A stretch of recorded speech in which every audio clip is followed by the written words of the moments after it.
Hello everyone, and welcome to the Sibelius Academy of the University of Arts in Helsinki to follow this series of workshops on orchestral repertoire for the brass instruments.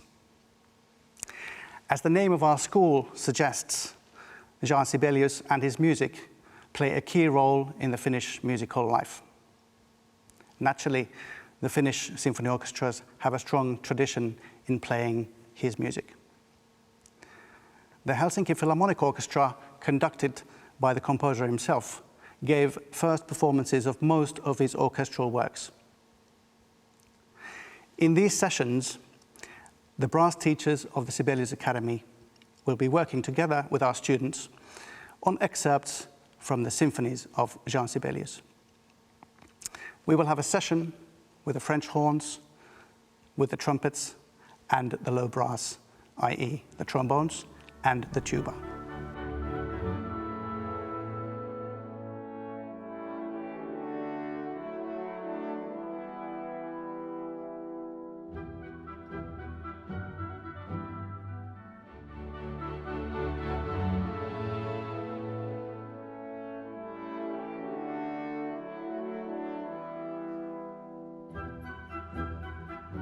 Hi everyone, it's nice to see you here, and we should work a bit with Sibelius symphonies and the horn section places.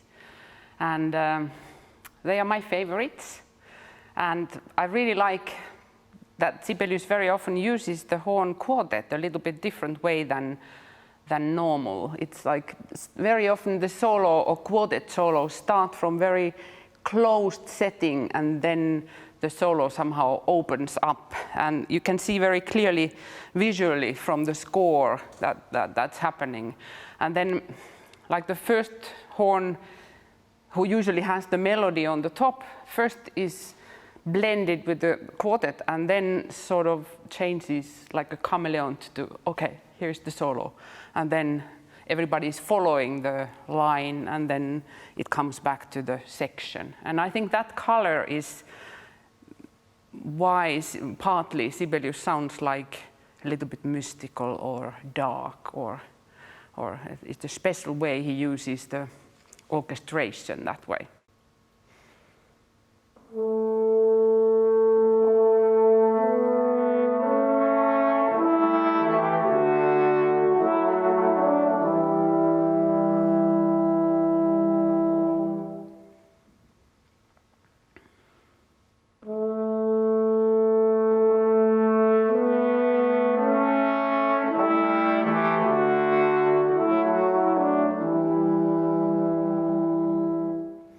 Okay, very good. I love the sound. And I think the rest of the section could think that you would follow the phrasing of the first horn and how the melody goes. So you are never behind. So you are doing exactly what he's doing with the da-di-da-ya-di-di-di-di. So it goes more forward some places. And then try also to play very even air, so you don't play the rhythm out so much.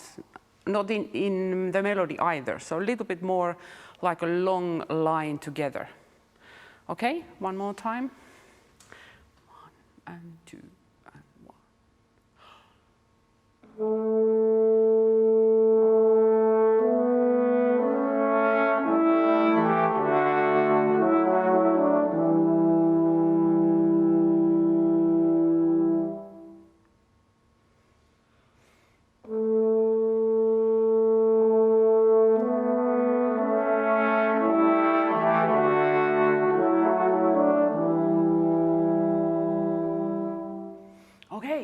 Better now. No, I think it's more like a unit now. And also the second time you had you landed back to the major third, then you knew already that, oh, there I should be. So in the first rehearsal you noticed that, oh, I was a bit sharp, and then second time you fix it, and then from there on you are absolutely perfect with the intonation. Any comments from you? Like? Oh, yeah, just a little bit. I would say that first horn could be, this is kind of place that first horn could be more like the leader of the group. Mm-hmm. So first horn could give some more like gestures to follow. Mm-hmm. That was my idea, because this is more or less like when the conductors let you play. So you kind of take over the conductor's baton. Yeah. And we as Finnish people, we might be looking a bit shy and not so emotional, but of course we know that we are having the emotions. So it's more like bringing it out more. The passion is there. It comes from nature and different things in our culture, but you bring it up more. So it's like more obvious. Mm-hmm. Would you like to try it one more time and then we go on? Yeah, perfect.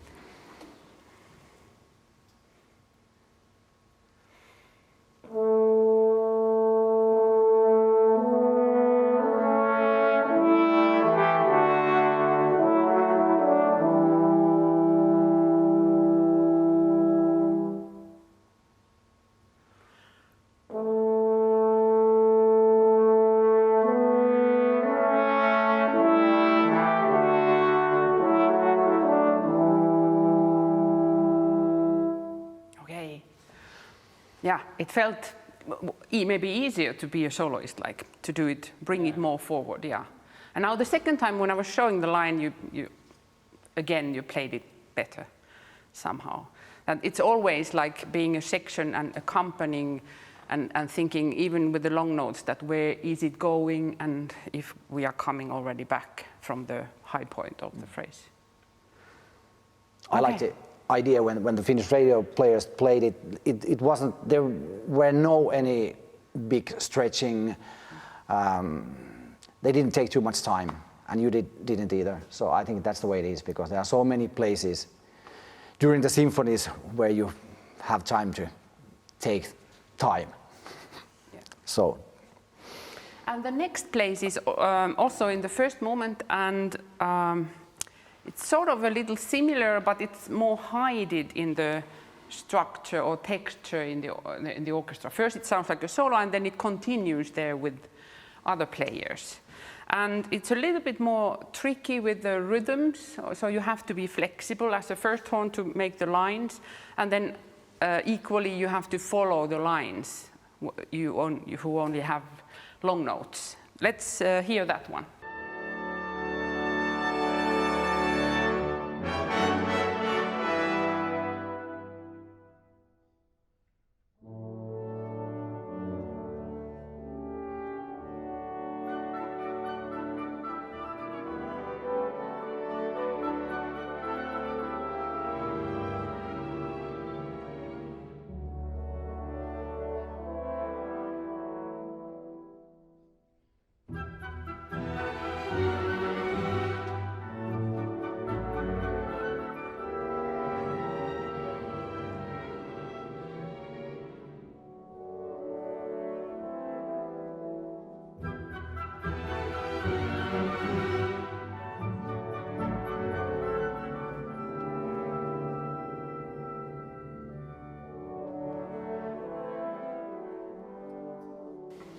So when you hear the orchestra play more like, sounds like triplets or in 3, you play in 2. So it's like in your mind you can think differently. Okay, maybe 2 beats so that you have actually, I think it was a good idea with 1. So that the 1 is empty and then you play.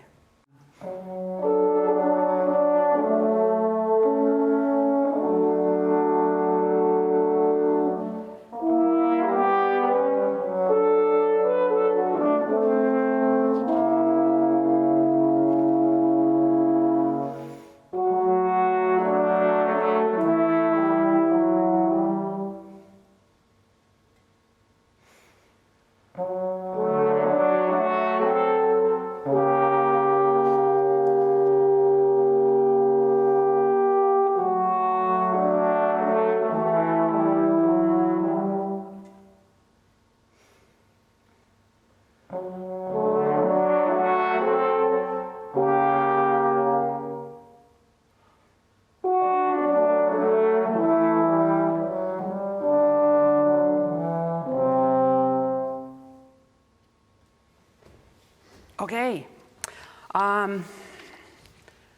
what do you think it needs so that we and you help Pyry to play the solo and lead more? I think we have to feel the pulse of the piece, because we get lost from each other if we don't have the pulse.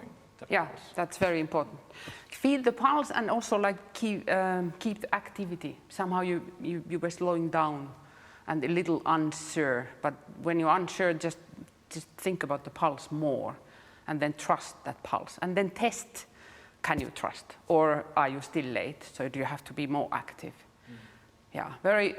Horn itself is like complicated because the sound goes backwards and very, very often we are too late. Even if we would think that we are absolutely in the tempo. So the activity is there helping us all the time. And then I think also it can be a bit louder because it's blended with the orchestra, so you can be more brave. And maybe when you have lower notes and the lower horn especially, maybe you could even try to blend the sound a little bit more to the first horn sound, so that normally when you use the hand like this in the horn bell and maybe turning point is there and not there too much, then instead you could try to pull the hand a little bit away and make it like that. So you soften the sound a little bit and then test does it fit even better, so that you would sound like one unit. Because now you have a tiny bit maybe more bright sound in the low, and it would maybe support better the first horn with a little bit more roundness in the sound. So when you play second or third or fourth horn, sometimes I think you can play up with the B horn fingerings, F horn fingerings, hand positions to really smartly fit with any player so that it sounds like one unit. Okay? And as you noticed, the one comes from third and fourth horn. Yes. So you show, and well, I can sort of help also in the beginning, but you show also, and then you take the charge. Yes. Third and fourth, okay. 1.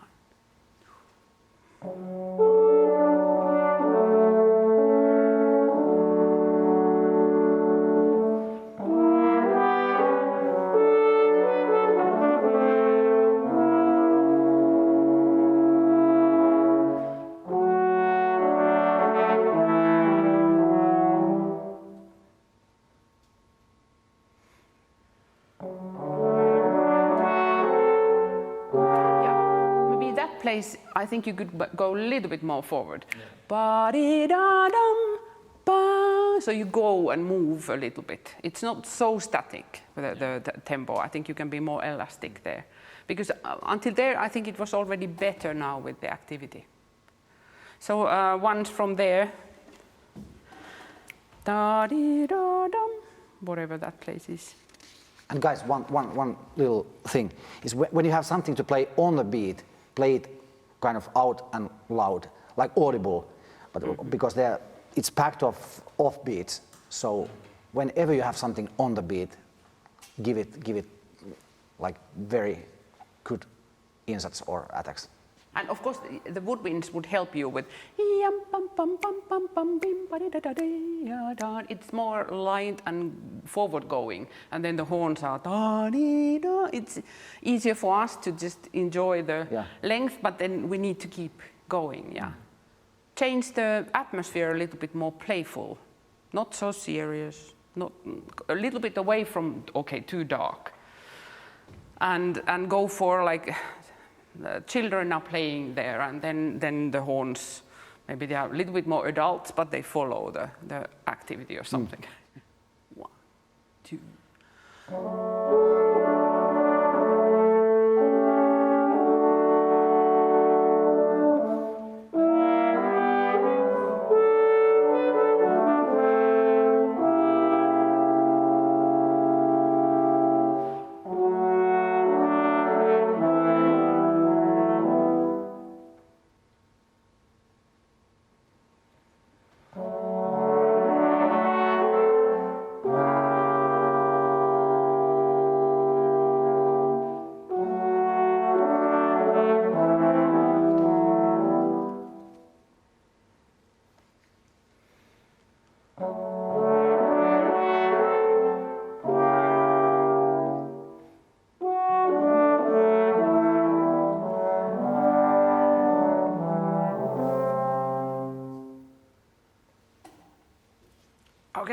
good.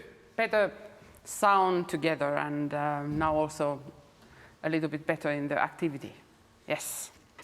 So maybe we just go on to the fourth symphony so that you can blend into a little bit more mysterious atmosphere even in the fourth. Yeah, okay, let's move on. Thanks, Erja. Thanks, Tero. And now Erja helps me a little bit with the fourth symphony. That's a little bit different symphony. I find it like quite much actually different than others. And what makes it the big difference is that when you play every other symphonies, they are packed with syncopes. And syncopation is all over, and it's very heavy for horns because of those syncopation. But fourth symphony, I don't find too many places where you have to play tutti parts when you have to play those syncopations. So that makes it a little bit easier to play, but still it's very kind of sensitive piece to play. So, and we have this first example, you guys, you have it on your music stand. You try it first, and then let's hear the radio version. So, 1, 2, 3, 4.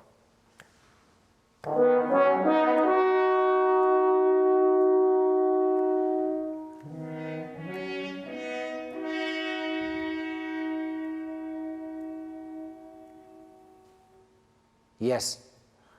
This is again like very Sibelius-like. It's all of the sudden there comes horns. And there have been a lot of happenings before that, but suddenly you are the main thing. So, only thing I was thinking, you guys, third and fourth one, you could finish your note on the same time.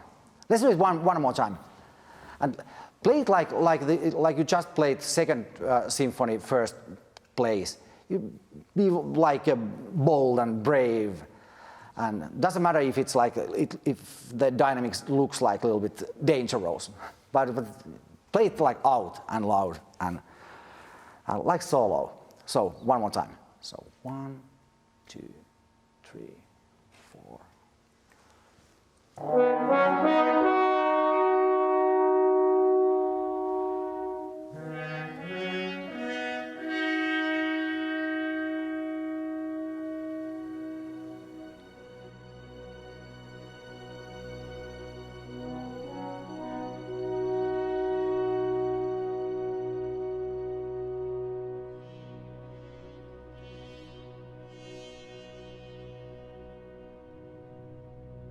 Yeah, I think that you played it just perfectly. Maybe the stop note you could play a little bit louder like they did. That was the only thing. They maybe even played some accents like yeah. Ba, bing, ba, ding. So it's more heard somehow because it's so quiet somehow in different color. Yeah. Yeah. Have you guys ever played this one? Yeah. That was the symphony to me. I played it like I already knew all the other symphonies, but then this was the last thing I had to play when speaking of the Sibelius symphonies. And there's one of the most beautiful cello solo, and it's a lot of woodwind section, big solos. And horns are not playing too many things, but whenever they are there, they have some very delicious things to play.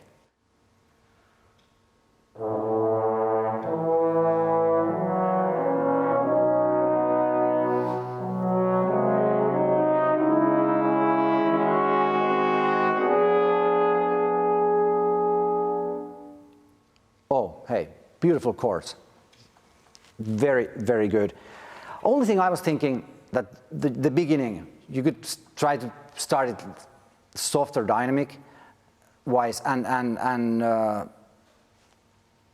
yeah, and all together. Yeah, let's try it one more time. The first one could show it. Maybe a little bit longer notes also, so that the rhythm is not coming so much out, but it's like more a blended one unit solo. And whenever you reach the forte, play it even more because it's only horns. And the third horn is very important. Like whenever you change the note in the middle with the 8 notes, you are in a different place changing them than the others. So it's also a solo. Yeah.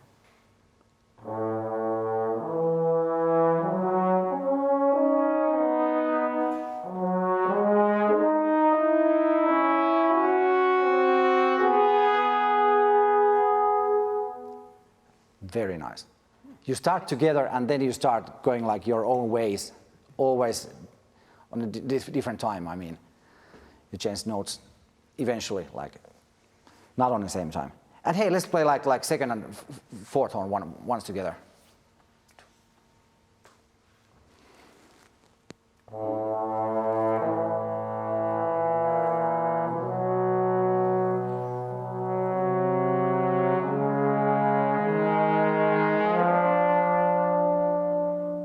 Yes, very nice. And now all together.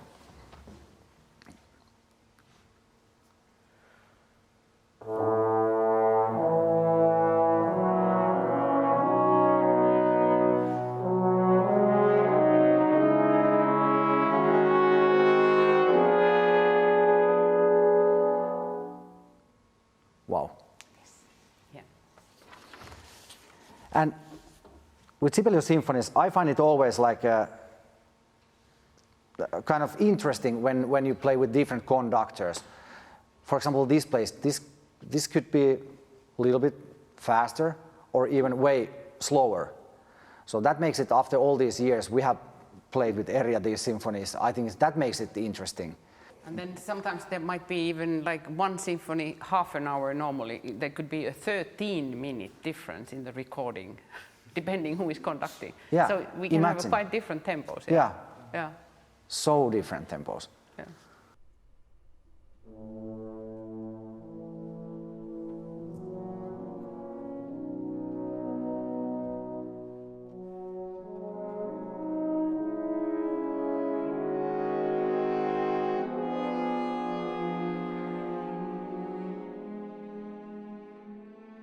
Yeah, that was even slower. Hey, let's try it one just to experiment. Let's try it very slow, like. So I'll give you like.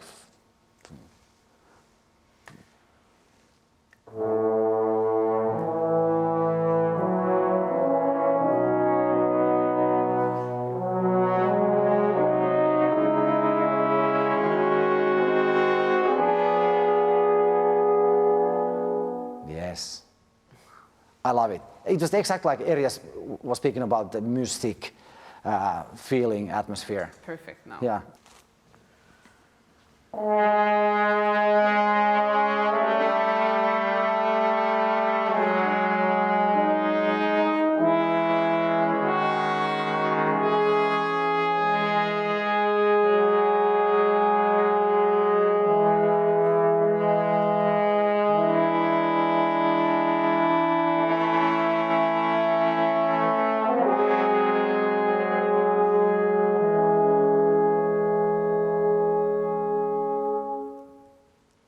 Wow, hey, beautiful chords you played. Not easy place to play, I mean.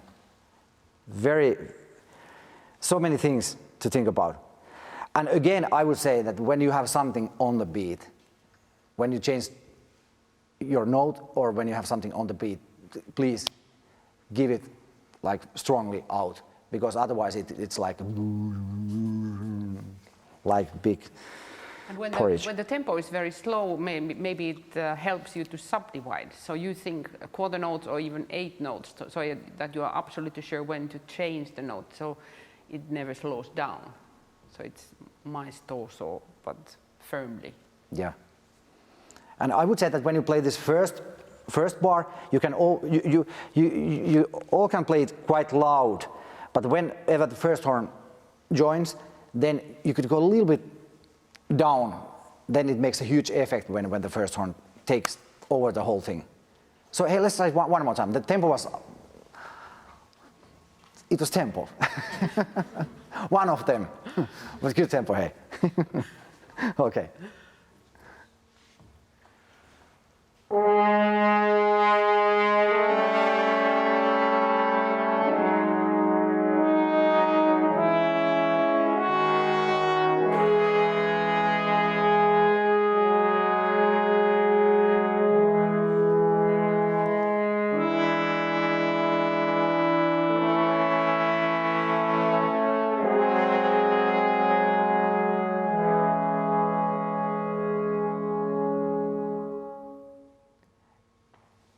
very nice.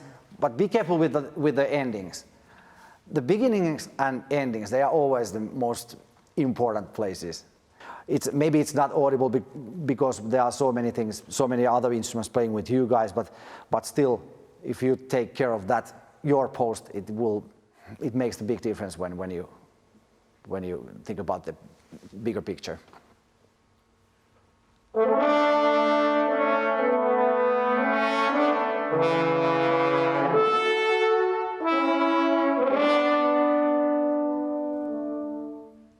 Wow, it was pretty good without the conductor. It's way easier when there are other instruments.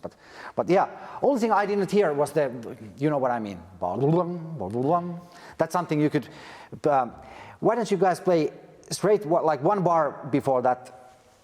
I would say glissando comes. 1, 2.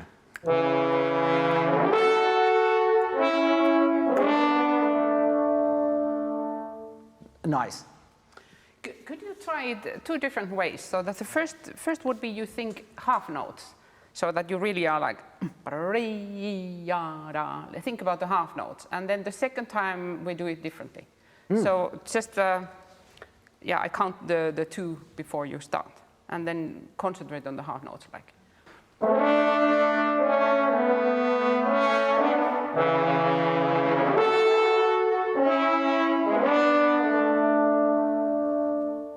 Okay, and then the second one, so that you only think 1 beat in the bar.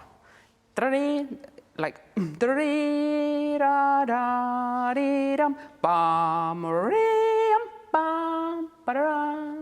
so you're only aiming to the first beats, okay? 2 and.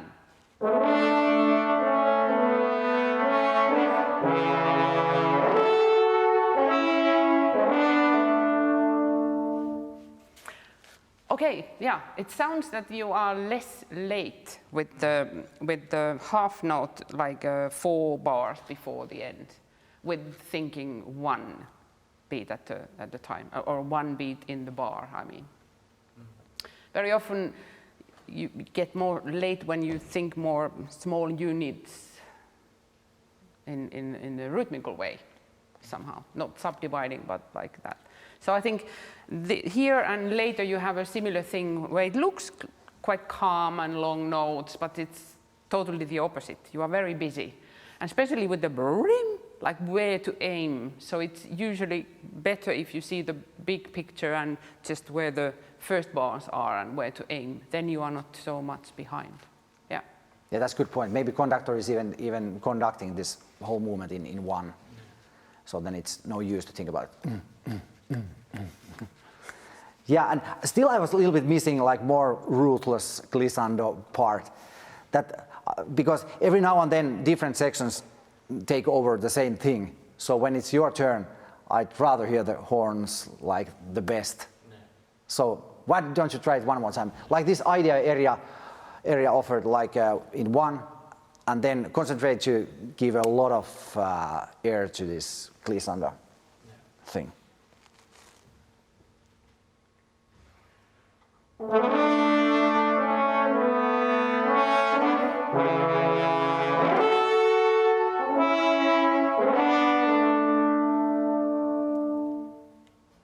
The glissando was great now. Now I really heard it.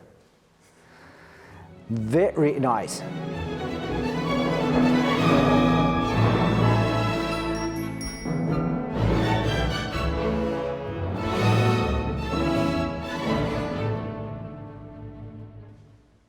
Right. You heard it? Yeah. The glissando part. Yeah, yeah.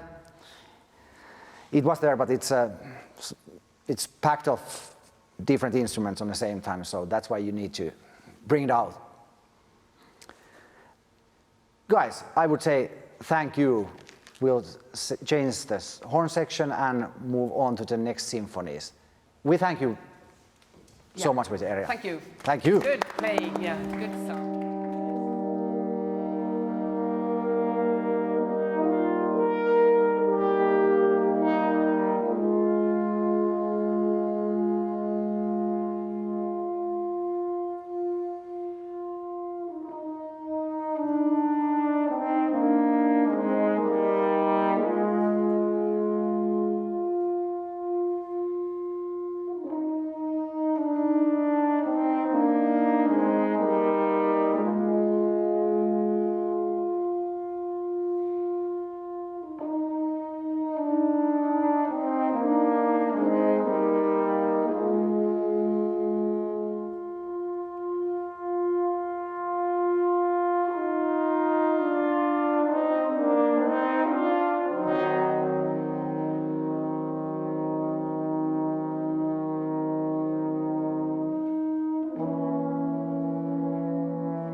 Excellent. So the fifth symphony really starts with the horns, so it's really important at the beginning. Let's try just the first chord, so it's in good balance and together. So just third and fourth horn, the first chord. Good. Once more, and kind of breathe together and with air the first note.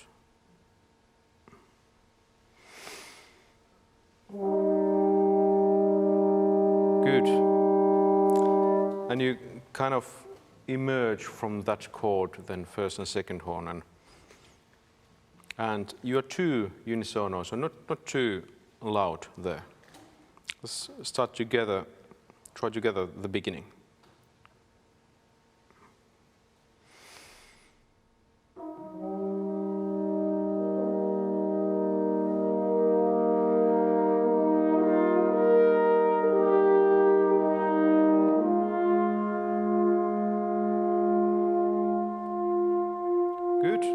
Excellent.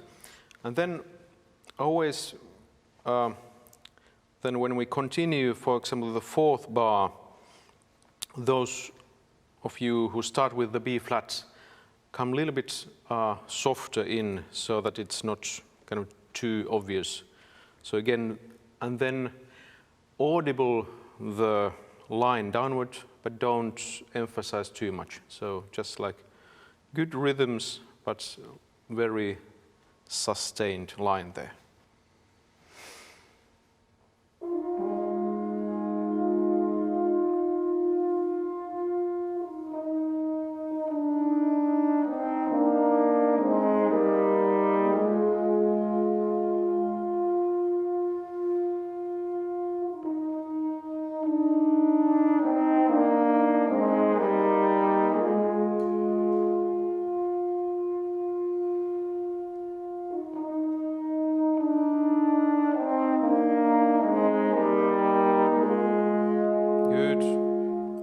Listen to the intonation, the intervals when going down.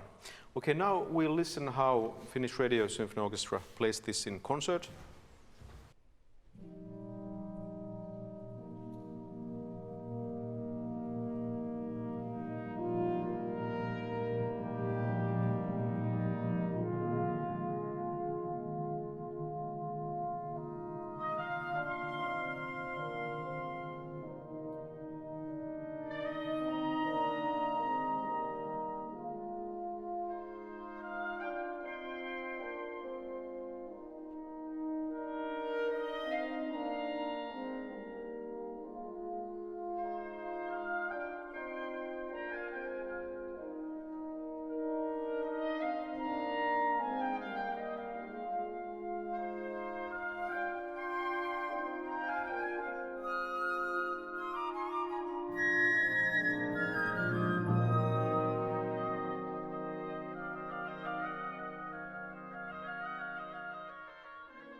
Good. So two observations from the clip.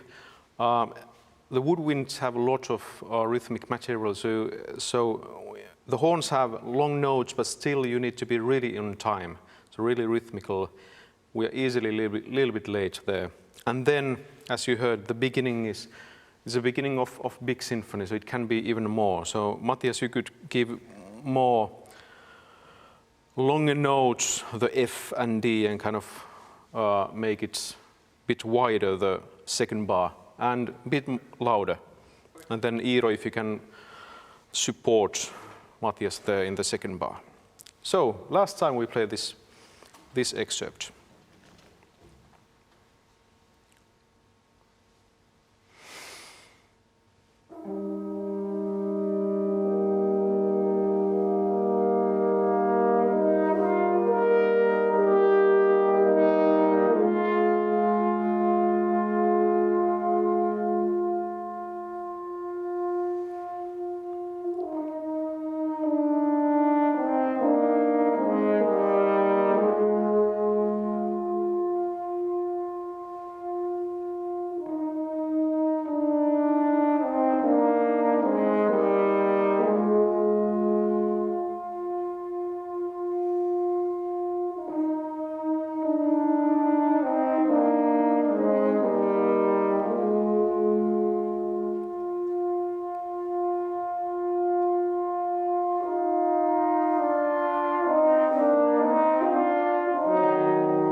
Let's stop there.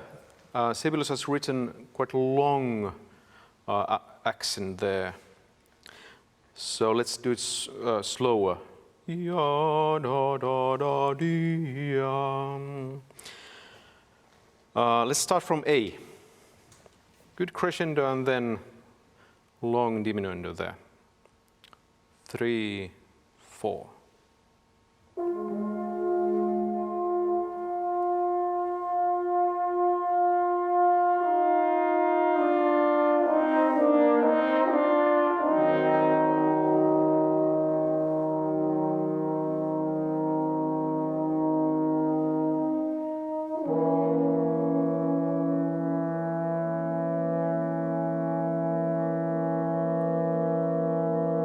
Yes, and the balance of this diminished chord. So let's build it once from, if Inari you take the B,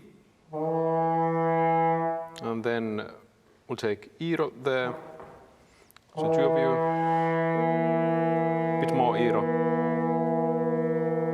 and then Ingrid. Also a bit more, yeah, good.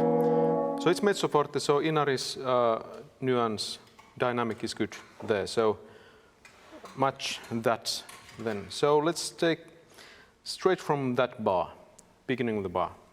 3, 4, 1.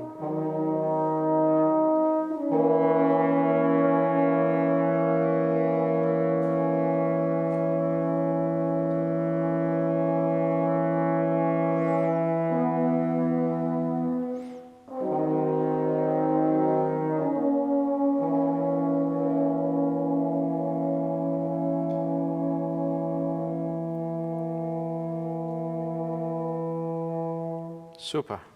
Excellent. That was good. So then the next excerpt.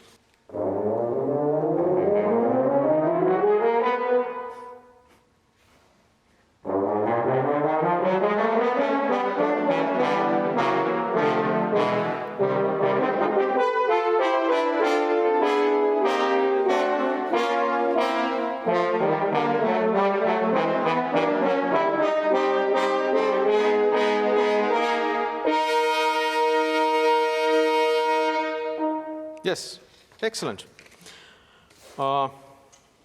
So here the horns again are often late, so you need to really be in time and kind of anticipate and play the accents really sharp and on the beat. So the beginning was quite good. In the letter O, really make sure that you are on time on the first accent and then switch directly to doublets and think forward there all the time. Otherwise you are late. How about the length of the notes? That was quite good. So cut a little bit. So okay. Pam, pam, pim, pam. Because there's a lot of different rhythms on top of each other. So you are together with the cellos with the doublets, so that you are then together with them. Once more. And always, also in this scale, check that you are together on the first beats. So it's not just one long line, so it's together on the first beats.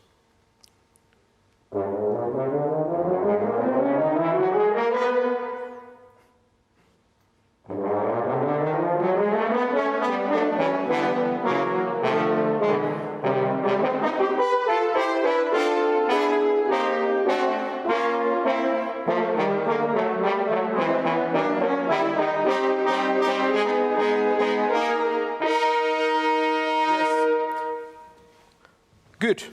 The beginning was good. Let's take from letter P. Pam, pam, pim, pam, pam, pam, pam. All the time crescendo, so there are spots that you play a little bit softer. Try to make even crescendo, and then listen for Matias in the pam, pam, pam, pam, pam. And Matias, be sure that you are not going too much forward there. So letter P. 2 bars before. 1, 1.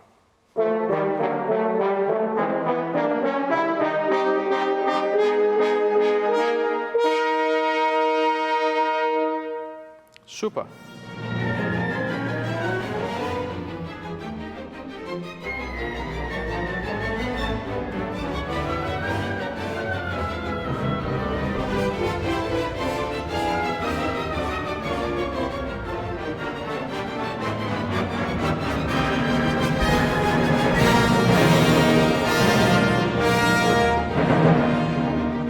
Good, so they go to even faster tempo. We could try to go a little bit more forward. There are lots of different interpretations of this symphony. Once more. And now give me really even and efficient accents on the dotted half notes and also the dotted quavers. Okay.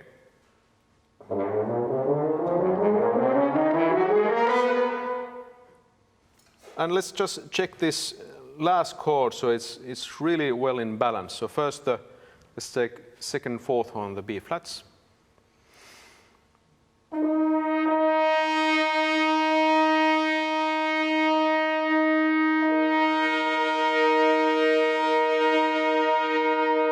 Yes, you had it, yeah. Okay. You lost it when I showed the thumbs. Yeah, good. So let's take straight from there.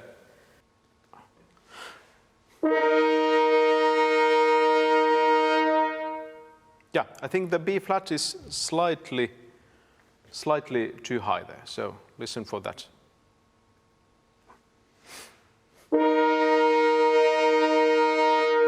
Good, that's good. So the challenge is to, after all this, get good intonation, good quality, and then maintain it until the end. Good. Then we go to the next place.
So in a way it goes in 3, and we start straight from second bar from D.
Excellent, really good.